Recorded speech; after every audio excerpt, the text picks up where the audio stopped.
Okay,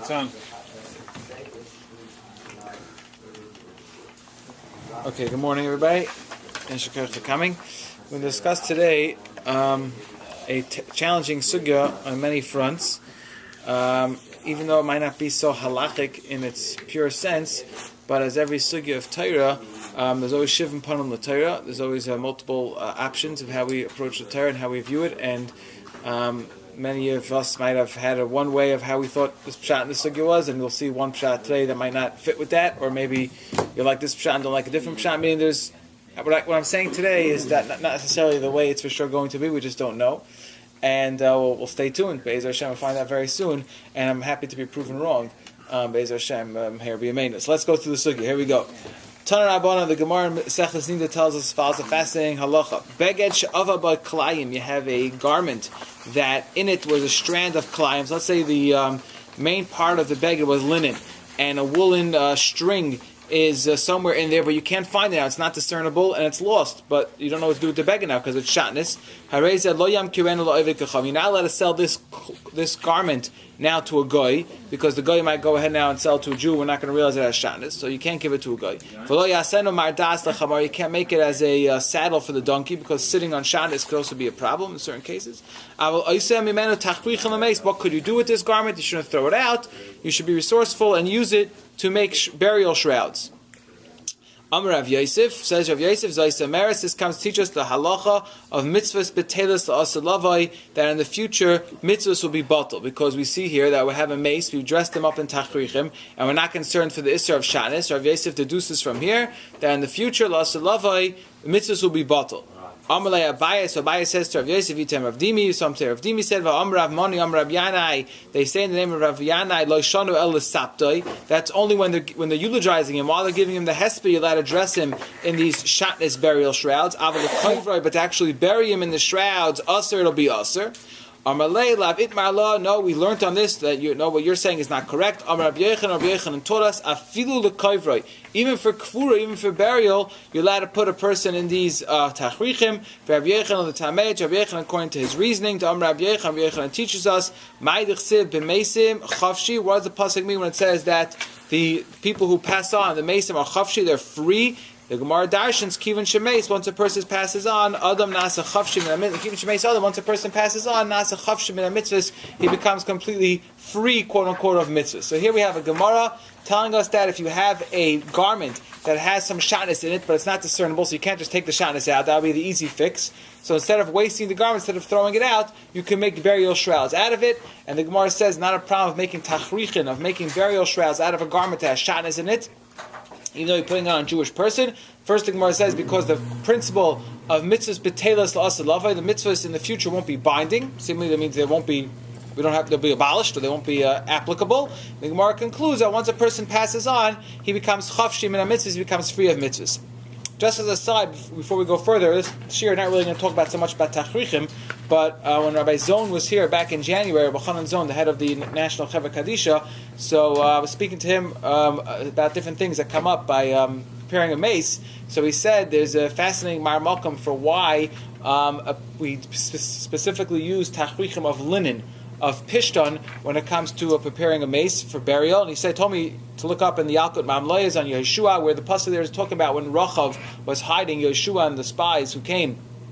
It says she hid them in the pishton, and in the Yalkut Mamlayas there explains that there's many Kabbalistic or mystical benefits to pishton. He says one of them is that pishton flax, which is linen, blocks, is a shield from any types of kshafim, any type of sorcery or black magic. He says that's why even if someone passes away in chutz la'aretz, if you wrap him up in the proper tachricha made of pure pishton without any other threads in it of other materials, then the mekatrigim won't be able to harm him, he says. Furthermore, he says if chas v'shalom a person has children that die young, when a person is zeichet to have other young children born, he should quickly wrap them up in pishton, completely wrap the babies in linen garments that'll protect them from ayin hara. He says that's why the Kohen Gadol on Yom Kippur, when he went into the Kodesh HaKadoshim, the holiest of holy, he only wore a big day pishton. The white garments were completely out of linen as well. He says because that protected him from any mekatrigim on Yom Kippur, and he goes on and on to speak about the milas of linen. So just as a side, why most of the time we're makbid to have tachrichin out of linen. But this Gemara is teaching us the halacha that in case the tachrichim are shatnez, it's not a problem because number one, mitzvahs betelas la'asalava, mitzvahs in the future will be not applicable seemingly, and second of all, because the Gemara explains, I'm saying it as two parts. Really, it seems to be going together. Now, kivan other mace, once a person passes on, nasa chavshim and mitzvahs, he becomes free from mitzvahs. So now, what does it mean la'asalava in the future, right? What does the future mean? The future could mean the second after a minute from now is the future. Or the future could mean in 10 years from now or 100 years from now. What does it mean, the future? So Taisa says, I quoted just part of the Taisa in source number 2. Taisa says, Elahach teketani, where it's bracketed off, that which we learned, that you're allowed to make burial shrouds from klayim, from the shatnez, afal pi, even though shekishi yamoid la'asid, when we will be arisen, we will arise from the grave. Liyamoid b'mabusha will be standing in our clothing, shenikbar, that we were buried in. So we're going to be wearing shatnez. Nonetheless, shema minosh mitzvah telas la'asalava. So Taisa learns very clearly. This Gemara is telling us, even though at the time of tchiyas hamesim, that we will get up and just like a Kodesh Baruch will make a nace and put our body back together. Right? We all know that human body, unless you're completely righteous, is going to decompose. But nonetheless, Chazal tell us there's a certain bone that from that the Tchias HaMesim will start, and the Mefarshim explain so too. Somehow, miraculously, the matter, the physical matter that our Tachrichim are made out of will somehow come back together again as well. The same way the miracle of Tchias HaMesim works, it works for the clothing as well. And when we get up out of the kever, we'll be dressed, says Taisvis, in the same things we were buried in. So you see, in the future there won't be mitzvahs because during our lifetime we can't wear shatnez, but now that we came back, we're allowed to wear the shatnez. What bone is it? What? It's called the luz bone. The bottom of the spine. They say I can't tell you the anatomy and the. Like the bottom of the spine, like that's what they say. I don't know exactly where, which part of it, which vertebrae, whatever. And from that, the body will come back. Mason Chavshi implies when they're dead, there's no mitzvahs, as opposed to Tchias HaMesim is no longer dead. Okay, so that's going to be one opinion. Okay. We're going to give another opinion. Right, we'll get to that machlekes. Yeah, right. Hold on. Yeah. Can I ask one question? I want to just clarify. So you said the thing that they're buried in, the shrouds, shatnez. It could be. It's allowed. The Gemara is talking about. It's not supposed to be, but if it's shatnez, what do you do with the garment if you have shatnez and you can't take it out? Right. So the Gemara said, don't throw it out. Use it for burial shrouds, because once a person passes on, and the asa lava, there's no mitzvahs. To wear shatnez? Right. That's what the Gemara seems to be saying. Well, he's potter from mitzvos. Right. Also, the talis that you dress the mace up and you kind of do something for the okay, right, we're not going to discuss so much now. That's different from Hagim. Whether or not you wear a talis, and some people do, some people don't. And if you do, some people passel it, some people don't passel it. So that's a whole discussion itself. Let's not discuss that right this minute, but let's just focus right now. So at this point, Tais is learning that the Gemara is talking about by Tchias HaMesim. When the Gemara says that mitzvahs are petelas la'asalava, the future doesn't mean in 5 minutes from now or while he's still in the grave. It means even when the person arises from the grave, he will be potter from the mitzvahs. Now it's interesting. Why don't we just say that the mitzvah of shatnez is potter? Why do we have to say every mitzvah? Okay. Well, then that could be, but then you'll have to explain why shatnez is different. Right. But if you can say all mitzvahs are batal, then why can't you say one mitzvah is batal? But right. I'm not sure what we have to have a source or some pasuk or something to tell us. At this point, everything is very loose. Right. There is a Gemara in Ksubis, and it's in a hedging where the Gemara brings a story that Cleopatra asked one of the Amoraim, what's going to be when Bazman Tchias HaMesim, how will we come up? Will we come up clothed or unclothed? And the Gemara says they responded to her that just like you could take a seed, right, a raw kernel, and put it in the ground, and HaKadosh Baruch Hu makes it grow, and it's a beautiful stalk with multiple coverings on top of the seed that you need. When we get wheat, right, we just need a little kernel inside, but it's covered over and over and over and over. So they said just like HaKadosh Baruch Hu makes such a nace for the simple seed, HaKadosh Baruch Hu, when He brings us back, will bring us back clothed as well. Yeah. That's the Gemara brings her. So she wasn't Jewish. She was challenging the rabbis, wanted to know what's going to be. And then the Tais over there in Ksubas brings that there's Yerushalmi. Yerushalmi actually has a machlokes, but it's Tchias HaMesim, what we're going to be wearing. One man Yamar is like the simple reading of this Tais is in our Gemara in Ksubas that we're going to be wearing tachrichim. There's another man Yamar Rebbe in the Yerushalmi holds up as Tchias HaMesim where we're wearing our typical clothes. Now I don't know which suit you're going to be come back in, but something that you were usual to wear in your lifetime, you'll come back in. And there's a raya, the Mefarshim bring. What's a raya to that opinion? Again, the opinion that will come back with Tchias HaMesim in a regular clothes. Remember the story of Shmuel Hanavi when he went to bring back Shaul, right? He went to the He went to the witch, right? Shaul, and brought back the witch, and she can't hit the and vice versa. Sure, I'm sorry, thank you. And Shaul brought back up Shmuel, and when Shmuel came up, Shmuel was dressed in his regular clothes, the Medrash says. So you see from there, that's a source that perhaps, not, it won't come back at Tachrichim, but there are those that argue that Raya and say, well, that was different, that wasn't regular Tchias HaMeisim, that was a whole different way it worked over there. So it's an interesting discussion, but seemingly Pashas from the Bavli is that Bizman Tchias HaMeisim, we'll be back in Tachrichim. Okay, so at this point again, we have Taisus. Taisus learns Lavo means Bizman Tchias HaMeisim. It comes along the Rashba in source number 3, and the Rashba argues on Taisus, because the Rashba asks a question from, the Gemara talks about, in Perek Lamed Zayin in Yecheskel, we read this Haftarah on the Shabbos Chalamoid of Pesach. We talk about that Thomas Hayaveshis. Yecheskel brought back to life a whole valley full of bones. And though those people who descended from those people, I mean, they lived afterwards, they had children, and they seemed to live a regular Jewish life afterwards. They had tefillin and all types of things. So Rashba asks on Taisus, according to you, Taisus, that once you get up again, so to speak, at Tchias HaMeisim, you're pater for mitzvahs, so why are those people that Yecheskel brought back to life, were they doing all the mitzvahs? So therefore, it says the Rashba, where underlined it says, V'nira li, la'asulava, what does it mean in the future? It means Mishah Shemeiskar, it means while the person is dead. The halacha, the Gemara is teaching us here that the live people, the people that are still here at Bahaya Alma, are not mechuyev to make sure that the Mesim are keeping all the mitzvahs. Like we have a halacha by a katan, right? We're not allowed to give a katan in something of Isser, right? Even though you don't necessarily always have to, depending on all the situation, you don't necessarily have to stop a katan from doing Isser in certain cases, but you're not allowed to give biyadayim unless in Sakana, but in this typical case, you can't give a cut on anything Isser. So it says the Rashba, in contrast to that, you can give a mace Isser. So you can give the mace the Isser of Shanis. While the person's dead, there's no problem. But the Rashba learns, but once the person gets back up again, then he's back to regular business, and therefore mitzvahs will be in full force again. So according to the Rashba, when the Gemara says mitzvahs are batal l'aseh, it doesn't mean in the future at the end of the day at Tchias HaMeisim. It means l'aseh in his future while we're in this current state, while he's a mace. But when he gets back up in the future of the future, that the mitzvahs will be back to regular, and that's how the Rashba learns. So we have a machlokes Rishayna how to learn the Gemara. When we say mitzvahs are batal l'aseh lavai, according to Tosfos, it means l'aseh lavai means after Tchias HaMeisim. Then there's no more obligation, at least in mitzvahs. And according to the Rashba, l'aseh lavai means as long as the person is a mace, once he gets back up, he's back to his regular chiyuvim of mitzvahs. But isn't there a precedent that once we're dead, we can't do any more mitzvahs? So why telling us this? Maybe we should still be concerned that we can't do something to a mace who specifically, which he was not allowed to do in his lifetime. So we won't be able to put on shatnez to him, perhaps. That's the havamin. That's what I would have thought, says the Rashba. And the Chiddush Gemara is, I know you're allowed to do that as long as he's dead. I see. That's the Chiddush Rashba. Not everyone's going to take this so easily, but we have to first get the steps down here. This is the machlokes Rishonim in the Gemara, what it means l'aseh lavai. Now we have a Gemara in Sanhedrin, source number 4. The Gemara in Sanhedrin tells us, and this was comforting to me because when I was preparing this year last week, I just prepared it because I liked this topic and I was spending some time in it and I thought it would be very nice to discuss.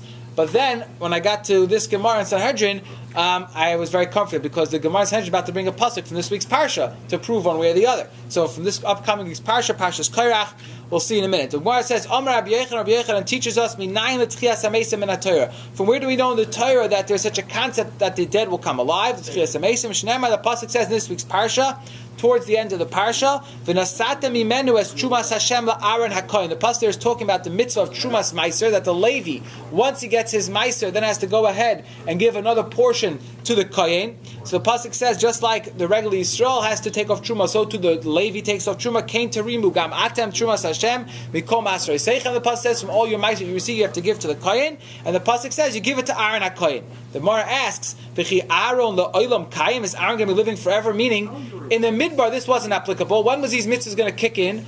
Only in Eretz Yisrael.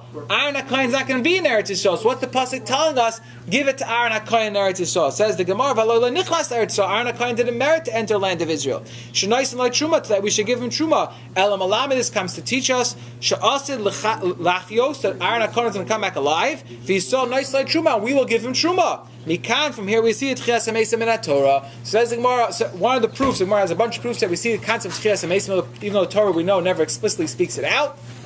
One of the proofs is in this upcoming parsha, Parshas Korach, that we see that the Leviim have to ultimately give truma to Aaron HaKohen, and that only could be when Aaron HaKohen comes back alive, which means it'll be Tchias HaMeisim. Now, what's the problem with this Gemara? What happened over here? Aaron HaKohen, we know, died. He never was in Israel. He never went to Eretz Israel. Right. Right. Aaron HaKohen, in his first lifetime, never went to Eretz Yisrael. He died. Right. Now what happens in the Asid Lavai when he gets resurrected? Right. We're saying that what? We have to give him truma. Right. What do you mean? Truma is a mitzvah. So says the Sidrei Tahar on the next page in source number 5, he says this Gemara is a clear proof to the Rashba, because the Rashba learned that mitzvahs betelas l'ased lavo. When we say mitzvahs are baltal l'ased lavo, that means as long as the person is dead. As long as Aaron HaKohen was in the grave, we're not allowed to give him truma. He's in the grave. But once Aaron HaKohen comes back up again, he says a couple lines down where it's bracketed off there, the last 2-3 lines, it says, "V'im kain hasfila the Rabbi Yochanan de la'achar tchias hamesim ein hamitzvos betelos." The mitzvahs aren't batal. V'im kain eich svila lekan da mitzvos betelos. How can Rabbi Yochanan, the same Rabbi Yochanan, told us over here in Nida, the first Gemara, that mitzvahs will be batal aslavi elavadai. The last line over here, he says, second to last line, "To kan loy amar mitzvos betelos ela bimoso." Only while the person is still dead. I've proven, says the Sidrei Tahar, like the Rashba, that when we say that mitzvahs betelos l'aseh are only mean while the person is still dead, but once the person gets back up, it's business as usual, and therefore in the future we will give Aaron HaKohen the truma, Levim will give him the trumas meiser, we'll give him our regular truma, and everything will be the same. So will my tefillin come with me? Where are you going to get your tefillin from? I don't know. Where am I going to get them? I'm sure the St. Louis Kolo bookstore will have available for sale. Yeah, I'm sure. All right. What's this whole right from Aaron HaKohen that the mitzvahs betelos? What's the mitzvah for Aaron HaKohen? To receive truma? Oh. The mitzvah is really on you're going to give to the kohen. So at most you can learn is that Aaron's status as a kohen will be reinstituted. Okay, hold on. You're giving somebody's going to be giving him. Somebody's giving him truma. So what's the mitzvah for the person to give? We don't know. Right. So that shows that people living l'ased lavo will be giving truma. That's the raya. So the raya you're talking about. So it's not a raya on Aaron HaKohen that Aaron's going to be alive. That's the raya. It's a raya to tchias hamesim. That you see, okay. Aaron will be alive. Seems that's why the Sidrei Tahar learned the Gemara. But really, what Rabbi Florence is asking is really the next source. In source number 6, the Aruch LaNer comes and he wants to disprove or deflect this proof of the Sidrei Tahara, and he wants to say that's not a raya from that Gemara. Why?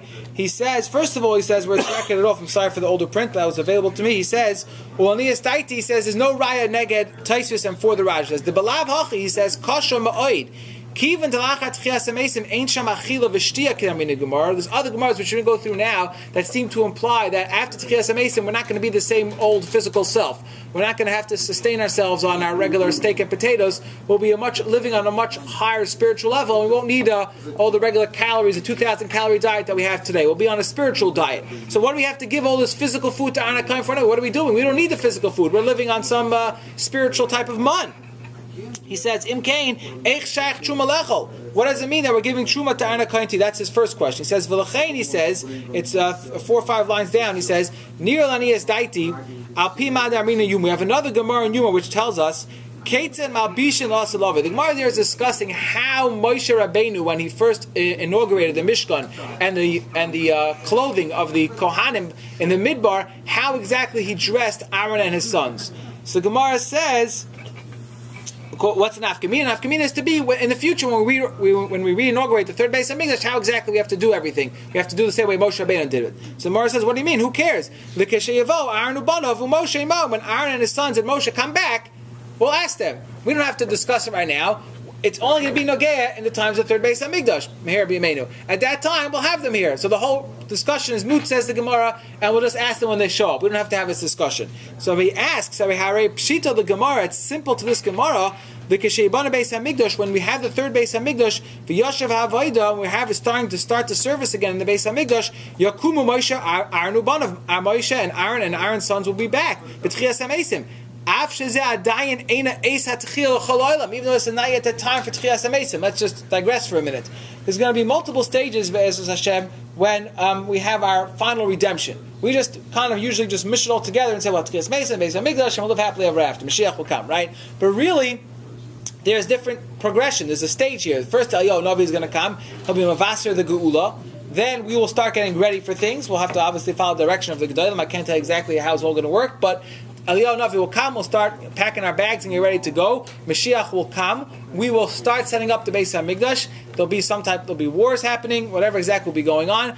After all that is done, after all the hard work, so to speak, of getting everyone back together, then Tchias HaMeisim is going to be. They're going to come back after everything is all ready for them, so to speak. But that means when we first set everything up, when we first set up the Beis HaMikdash, there's no Tchias HaMeisim yet. So why does the Gemara say that when we need to set up the Beis HaMikdash, let's ask Moshe and Aaron? Moshe and Aaron aren't here back yet. We're getting ready for them to come back by first setting up the Beis HaMikdash. So how are we going to know what to do if Moshe and Aaron aren't here yet? So it comes along the Aruch LaNer and says a Chiddush. He says, V'chein is about halfway down, maybe a little further. It says, V'chein Yisa b'Zoyar. The Zoyar tells us, Sh'le'ez HaMashiach yakumu tzadikim gedolim. First, at the time of Mashiach, it's true Tchias HaMeisim is going to happen later, but there's a first showing. And the first coming back is for those people who are tzadikim gedolim, b'Tchias HaMeisim. V'alzeh Amar Rabbi Yechon b'Sanhedrin sheyitnu truma la'aron HaKohen. So I mean like this. We're going to have Eliyahu Navi going to come, Mashiach's going to come, and there's going to be stage 1 of Tchias HaMeisim. Who's coming back? Says the Zohar, says Aruch LaNer. That's all tzadikim gemurim. So when they come back, Aaron HaKohen is going to be here, and Be'ez Hashem will still be around. We'll be able then to go ahead and give Aaron HaKohen our truma. Why? Because we are mechuyev to give truma. Aaron HaKohen says the Aruch LaNer, he doesn't need it. V'im Efshay says maybe Aaron HaKohen is not even going to eat it because he's already on a higher madrega. He already is completely ruchni, but we are still mortals because we have been existent from the time pre-Eliyahu Navi, pre-Mashiach, into the next phase, so to speak. But Aaron HaKohen, the Tzaddik Gomur, is going to come back at the first stage of Tchias HaMeisim, so he's in a funny situation because he's already living L'Aseh Lavai. So for him, mitzvahs B'Telas L'Aseh Lavai, but for us, mitzvahs are still applicable. So it's going to be. It doesn't matter to him. It's not on him. It's on us. Right, it's on us. That's exactly what Aruch LaNer is saying. So we're going to have to give Aaron HaKohen the truma, but him, he doesn't have to even eat it because he's going to share with his neighbors. He'll give it to whatever he'll do with it. Give it to the kahanim that are still alive in that day, maybe. Right. We have to give him truma. Who yachilim the kahanim achem? He'll give it to other kahanim. The mitzvah tells, but says the Aruch LaNer, once Tchias HaMeisim happens, for whatever that might be, whoever that might be, whether it's phase 1 or phase 2 for everyone else, then it's going to be mitzvahs b'telas. Like a riot, says there's no riot to Raja from this Gemara. And therefore we go with Taisus, he says, that L'Aseh Lavai means in the time of Tchias HaMeisim. So let's recap. We had a machlokes what L'Aseh Lavai means. Taisus said L'Aseh Lavai means, when we say mitzvahs b'telas, mitzvahs will be not binding in the times of L'Aseh Lavai. Taisus says that means after Tchias HaMeisim. Rashba says it means only as long as the person is a mace. Excuse me, Siddur Tahara said that the riot to the Raj was from the Gemara of Aaron HaKohen, that we see that Aaron HaKohen is going to come back and we're still going to give him Truma. Aruch LaNer says that's no raya because Aaron HaKohen is going to come back in phase 1 of Tchias HaMeisim because he's a Tzaddik and Gemur, he's going to show us how everything should work properly in the Beis HaMikdash. Where, I don't know if he'll tell us how to build it, but how all the Avodah and how to put on the clothing, all the intricacies of the running of the Beis HaMikdash, then we're still, at that point, us, Be'ez Hashem, will still give him the truma. We'll back to farmers and we'll give him whatever produce we need to give him for truma or trumas ma'aser for the Leviim. Aaron HaKohen, though, at that point he's already beyond us. He's already mitzvahs b'telas for him, so he'll pass it on to some common kohanim that are still alive from that generation. But then eventually, by the main Tchias HaMeisim, we'll all be in a situation of mitzvahs b'telas L'Aseh Lavai. This is the Aruch LaNer defending the Rashba. Now, for those who have I put out some pages of Haisafa. The Ritva, if you don't have it, it's over here on some pages. The Ritva in Nida, this is not in the older Ritvas. In the older Ritvas, the Ritva is like the Rashba. But in recent generations, it's printed in Masada Rav Kook, and others printed it as well, where they found more kisvayad, more things that were hidden. You'll see why in a minute, for many generations. And now we're zeichet to have more information. So comes along the Ritva, and he has a long piece here about this Gemara in general. First of all, he answers a question that the Rashba asked. The Rashba asked on Taisvis from the Yecheskel. Yecheskel, we said Yecheskel Navi was Machayim Mesim, and we said the Gemara says that they had tefillin and they continued to live as a regular life with doing mitzvahs and everything.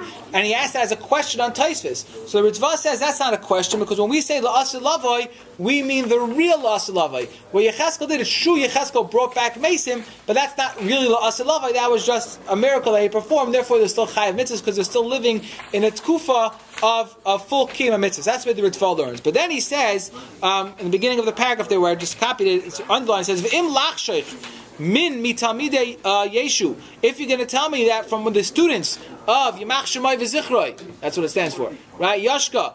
We see this concept that mitzvahs are bottled in the future. So they're going to say the Christians are going to tell us, what do you mean? You see Jews, that you see your Torah has an expiration date because Lasa Lavai, you're not going to have mitzvahs. So the Fika Chay Rishus, the Yashka Lahaisif Lagrayim and Achas V'Sham. They'll say, well, therefore we have it right now ready because we think Yashka did all these miracles and all those things and he already brought back everything dead. So we're ready. We fit in. Don't tell us we're making things up. It works with your doctrine as well. Says the Ritva, Af Ata Omerlo, you tell him, Misha Liboy Noikfar, someone who has a weak heart, someone who's not firmly grounded in Emunah, he'll have such a claim. And of course it goes on to explain why that's not correct. When we talk about the later loss of Lavoi, the Torah not being kept the way we keep it today, he said that's going to be a whole different existence. That's not going to be in a physical sense. That's going to be when we're completely only spiritual.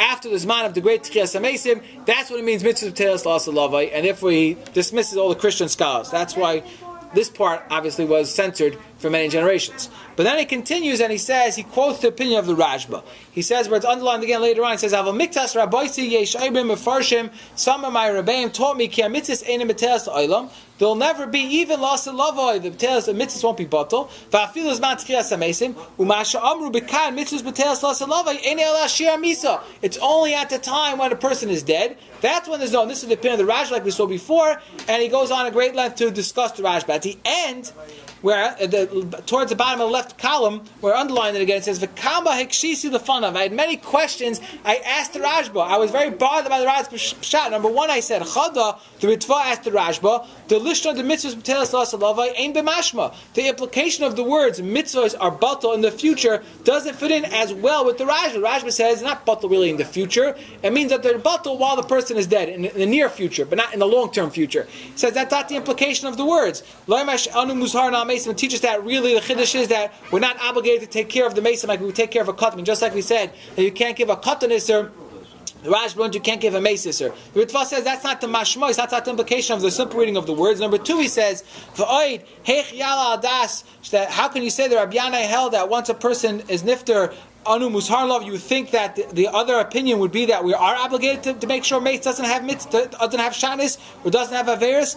Why would I think a mace is like a katan? A katan is someone who's mechanech, we're bringing him up, and there we have to be careful not to train him the wrong way. But a mace is a mace. Why would I compare a mace to a katan? And thirdly, he says, the Gemara says, that olam haba, there's no schus, there's no chayva, and it seems to imply, like the Taisus and other Rishonim learned, that they were talking about in the future where there's nothing physical and we're going to live a life in a totally different plane, a whole different venue, I would say. And that's what it means. Mitzvah Telas Lava, the physical manifestation of the mitzvahs are not going to exist. And therefore he concludes, if I didn't like the responses that the Rashba told me, so therefore I go to other Rishonim, the Ritva said, which he quoted earlier, which I didn't put down on the whole paper here, but he has the Ra'ah and other Rishonim who all learn, like he learned and Taisus learned, that Mitzvah Telas Lava means that in the future, after Tchias HaMesim, the mitzvahs won't be in the same way that we keep them today.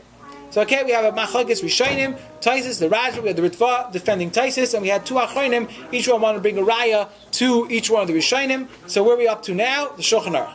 How's the Shulchan Aruch paskin? We want to know what's going to be the halacha. Says the Shulchan Aruch in source number 7, Shulchan Aruch Yardei and Hilchas Klayim, Shulchan Aruch paskins, Tachriche HaMeis, burial shrouds, Mutter La'asayis HaMiklayim, you're allowed to make them out of Klayim, Afilu Kayvra Behem, even to bury someone in them. So the simple reading of the Shulchan Aruch doesn't tell me one way or the other, because all the Shulchan Aruch tells me, is that you're allowed to make tachrichem, the shrouds, out of klayim. Doesn't tell me if he learns like Taisus because la'asalavai after Tchias HaMesim there's no mitzvahs at all, or learn like the Rashba that as long as the person dead there's no problem. But comes along the Taz, and that's in the bottom of source number 7 in Ice Test. The Taz says, "Afilu l'kavroy pirish v'kolsh came begadim sh'oisla the hesped." All the more so if you're just clothing him for the eulogies, you could put him in shanis. Why? Says the Taz, the same words as Taisvis, the clothing that he's buried in, who asid Lavo behem. So you see the Taz is paraphrasing Taisus. So we see from here the Taz on the Shulchan Aruch is passing like Taisus, and we say mitzvah telas la'asalavai. It means in the future that after the Zman Tchias HaMesim, the mitzvahs won't have the same binding nature as they have today. So if you'd ask me at this point, it would seem like we're going to paskin like Taisus and the Ritva and those Rishonim, and we should all, chap right now to do all the mitzvahs the way we can do them today, because in the future it's going to be different. However, in source number 8, and that's in the Sefer Derech Emunah, which is from Chaim Kanievsky Shlita, it's on the Rambam, in Hilchas Klayim, and the Rambam paskins this halacha as well. They are allowed to make tachrichim lemeis. They're allowed to make shrouds for a dead person from Klayim. And he writes here, this is the bottom, this is Reb Chaim Kanievsky in Ois Kuf Yud, he says, Va'afilu l'kover, but even to bury a person, V'yafal gav shenimtza sheyakum etchias hamesim in beged Klayim, even though the person will get up with wearing shanis mutter. Why? To kaimla mitzvahs telas lavoi. So that's like we just saw. That's mitzvahs telas lavoi. Therefore, we don't care if the person is buried in shanis because it doesn't apply to him anymore, and it will never apply to him ever again. However, Avol, he concludes, harbe rishonim kasvu, many rishonim write, nothing will change in the mitzvah's observance at the time of the resurrection of the dead. The reason why it's mutter to bury him in the klayim is he's not getting back up in his tachrich. Like I mentioned before, it's a discussion. Yerushalmi, it's a machlokes. Rakab beged achar is going to wear a different beged. And while he's actually dead, we don't care what he's wearing, like the Rashba said. We're not commanded not to put on a mace climb, and therefore Reb Chaim Kanievsky is not coming to a full conclusion, but he's raising the doubt that it's not so simple that we can just say mitzvah telas lavoi and everything will be different in the future. Many Rishonim don't hold like this, and therefore he seems to be concluding that it's a valid machlokes. Still, even though the Shulchan Aruch with the Taz is passing in one way, he's raising issue from other Rishonim. However, if you look carefully in the footnotes there, at the bottom in the smaller print over there, in Reish Yud Gimel, where is he coming from? He says, who's the Harbe Rishonim? He says, the Rashba and Nida, which we saw, Samachal Beis, Ubi Chidushav, the Rashba's Chidushim as well, which are printed in the Ein Yaakov and Sefer Kamen de Brachas. So that's all the same. So far we only have the Rashba. And then he says, Maharitva. Which Ritva is he calling? Not the Ritva we just saw, because he's calling the older Ritva that doesn't have all the Haisafas that the new Ritvas have. So we have to speak to Reb Chaim Kanievsky if we're able to find out, now that we have more of the Ritva, the Ritva is quoting other Rishonim who agree to Taisa as well, so it kind of lessens the other camp, because the Ritva argued on the Rashba. Okay, the Ran B'Chidushav who's quoting the Rashba, so that's also really the Rashba, and the Rashbats. Okay, so he does it. There are some Rishonim who go with the Rashba, but it could be that some of the majority that he has is lessened due to the newer Rishonim that we have available today. Okay, that is the first shlav we discussed, all the halachic differences and how we're going to paskin. Again, seemingly from the Taz and Shulchan Aruch, we're going to paskin like Taisa that mitzvahs are batal as lavoi. If so, now we come to a more hashkafic fundamental question. We have in the Siddur, many people say it every day, or at least they're familiar with it, the Ani Mamins. The ninth Ani Mamin is, in source number 9, it was completely coincidental that the ninth source on the sheet is the ninth Ani Mamin. It says, Ani Mamin Emunah Shalema, I believe with full faith, Shezais HaTorah Loitei Muchlafes, that the Torah we have today will never change. V'loitei Torah Acheres Meisa Boris Baruch Shem, we're not going to ever get any other Torah. So if nothing's ever going to change, so how are we saying Mitzvahs Batal Aslava? This is the ninth Ani Mamin, and many Rishonim, and the Gemara seemingly is learning that things are going to be different. So how can we say we believe with full faith and affirm that nothing's going to change? That just means there won't be a competing Torah. Okay. So it doesn't mean it's not going to be bottled. Well, what does it mean? Lotei muchlefes, meaning to come switch. Yeah. And but even though we're not switching it, we're not keeping it anymore. So we put on the side. It's true we didn't get a different one maybe, but isn't it strange that we just kind of just put on the bookshelf? Like now it's in the history section. Right, but you put the word muchlefes. Muchlefes, okay. Switch to right. Yes. If it's nitzchias, then we should be keeping it forever. I think the strong cash should be for the Baltais and Baltigra. This would be a case of Baltigra if you take away mitzvahs. Okay, so however exactly you want to ask the question, the Rabbi Chana Wasserman in source number 10 in Kavit Shiur, he deals with this question, however exactly you want to ask it, and he has two interesting answers.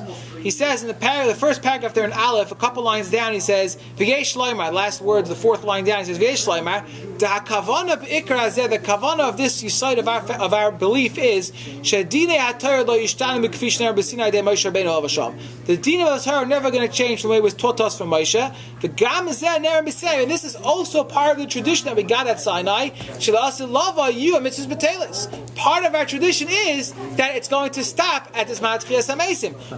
We're not having anything new that happens then. It has a time clock, so to speak, or a time where things are going to change. It's part of the Torah. We're not changing the Torah. Similar to what you're saying. Nothing is changing. That's built into the system.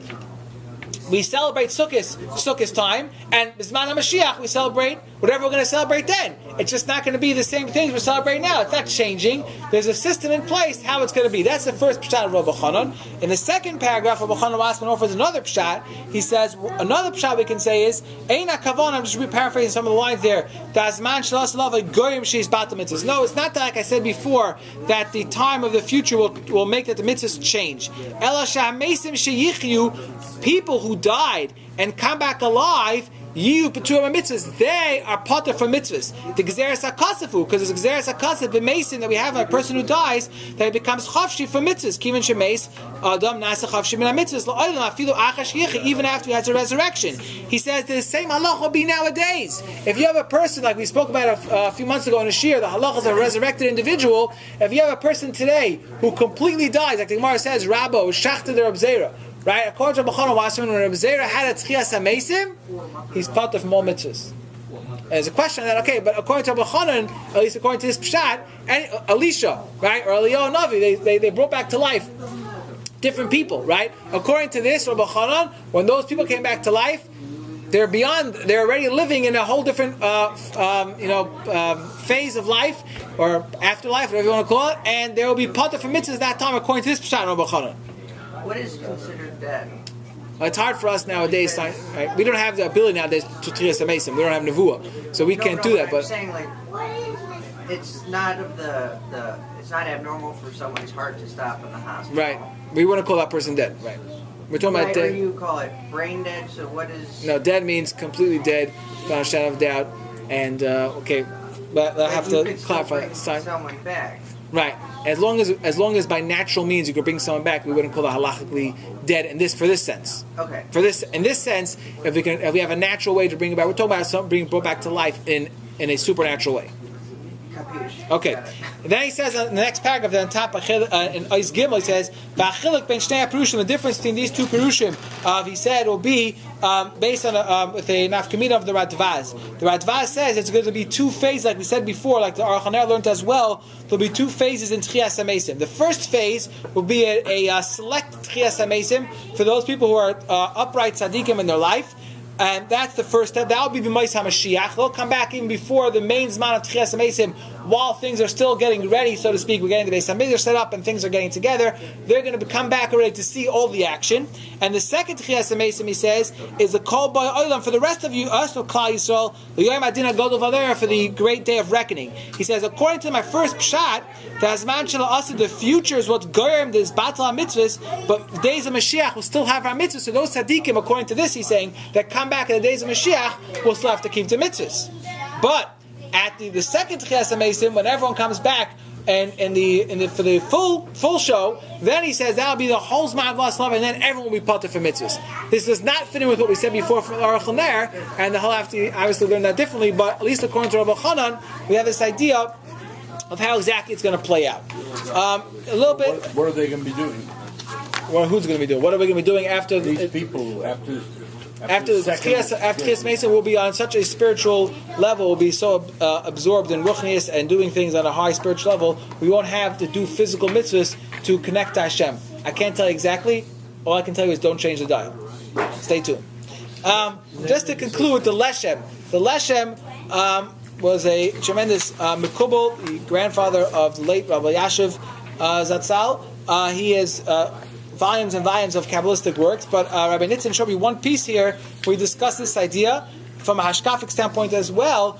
He says, L'chayra, it's very hard to understand. We have this concept, I just cut out some of the paragraphs here. He says, basically asks the question, we have this concept of the Gemara, it says, Mitzvos B'telas Asal Lavai, but then we have numerous sources in Chazal and Psukim and Novi that are full, talking about how we're going to keep the mitzvahs in the future. We're all going to come back and have a Ruach Hadasha, we'll be reinvigorated, and we'll be excited to do the Beis HaMikdash and do all the mitzvahs, and everything will be back. So what is it? Are we going to have karbanis and mitzvahs as usual, or we're going to be Mitzvos B'telas Asal Lavai and everything's going to be in a high spiritual plane?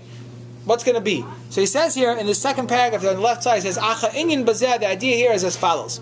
Hu kihine, he says, Tahaluchais hanhaga Hashem b'mayis HaMashiach, the way that Hashem is going to deal with us in the days of Mashiach, hine yiyeh mitchilas hateva v'hanisi me'urav b'yachad. In the beginning, it's going to be nature and above nature, miracles working together. It's going to be a fusion.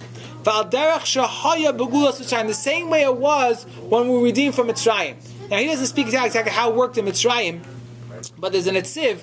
It's not the only one that says it, but he's the one I'm most familiar with, that explains that the 4 Lashonis of Geula, right, we have the Yitzalti, right, the Galti, the Yitzalti, the Lakachti, the Galti, those 4 Lashonis, the Netziv explains, are in a progression. The first, we weren't just, the Netziv says it's impossible for an Eved, just at a snap of fingers, to change his whole mindset, change his whole Mahalach, from being an Eved, working day and night in the slave, out in the field all day, and all of a sudden going and getting the Torah. So we know we had 49 days. But even before the 49 days of traveling, even while we were still in Mitzrayim, already by some of the Makkahs, the labor was pulled back, and now he said that was the first step of Mitzrayim, that we stopped already working. That was by Makkah's Bar or Arbe, and then Salti, and then Vilgati, meaning it was a progression of how until eventually we got the tremendous nace of leaving Mitzrayim until eventually we got the tremendous Ma'amad Har Sinai. So it says the Leshem, the same idea, Shagam Reishis Hischalos HaGeula, the beginning of our redemption as well, Haya Tekef Benisim, Im Kol Zeh Hine Adayin Kol Matzav Yisrael Atzon B'Teva. Even though miracles are starting, there are makkahs going on, the 10 makkahs, they're all way above regular nature. Miracles are going. The fact that we're leaving Mitzrayim in such a grand way, it's all tremendous miracles, makkahs, b'cheres, etc., but we were still living in a natural world. We weren't above nature at that point. Ki adayin loy paskas hu amasan ma'an Torah. They had tumah with them until they were able to uplift themselves to the level of ma'an Torah. He says, "V'chein yeh b'hayom harishonim d'mayis Mashiach." In the beginning of the days of Mashiach, hagam shiyeh hageula v'anhaga b'nisim gedol. There's going to be great miracles happening. We're going to be witness, Be'ezer Hashem, to great miracles. Im kol zeh. Still, Yehateva Mishameshes Gamkein V'Yiskayim Adayin HaChoymi V'Agashmi Ba'Olam Kuloi V'Chein Gam B'Yisrael. We'll still be physical. We'll still be here doing physical mitzvahs, doing physical actions in this world as a lead up and as a build up to the ultimate coming of the final gulai. So he says basically it's a work in progression. When the Nevi'im and some of the Gemara seem to imply that we're going to be doing mitzvahs with a renewed vigor, and we'll have a new ischachus, and the Klal Yisrael will be coming back, that's all going to be in the pre-lead up to the final gula. That's when we're still living in a physical sense. B'chaymi v'gashmi. There'll be a fusion, like we said, of nisim happening, something which is supernatural, and things which are natural. Ultimately, it's going to lead us. We're going to go from a darga to darga, we'll keep climbing those steps of the ladder until we're able, Be'ez Hashem, to get to the Asalavay Mamish after Tchias HaMesim, where we can live in a completely ruchnistic sense. He concludes, he says, he brings a medrash in Tehillim. The pasuk says, right, we know it says Magdal Yishois Malkoi, and another pasuk says Migdal Yishois Malkoi. So he brings the medrash says, Reb Yudin Omer Lefish Ein Agula Baal Umazu Vasachas. The gula is not going to come just at the snap of fingers. Ela Kima Kima, it's going to come step by step. V'hu Magdil Lefishi Misgadelas Valechas. It's not just a boom, a tower is going to come up, a Migdal. It's going to be Magdal, we're going to have to keep climbing. It's a Lashna, it's going to be continuous as we're going higher and higher. The fikach, therefore, he says the gula is compared to the sunrise, just like the sunrise, right? Where in the darkest of night, the darkest part of the night is right before Alois HaShachar. But Alois HaShachar, it's not bright right away, right? The sun starts coming up little by little. So the same thing will be Meher B'Meinu and the Gula Asida, that we're going to be in the darkest of Gol. So there's going to be really challenging times going on, and all of a sudden sparks of light are going to start coming out. That's going to be the beginning of the Gula, and then ultimately Be'ez Hashem will be Zeichet to the Gula Shleim of Meher B'Meinu. Amen. Amen. So he can put us back in St. Louis at the Kollel. I thought we were one guy.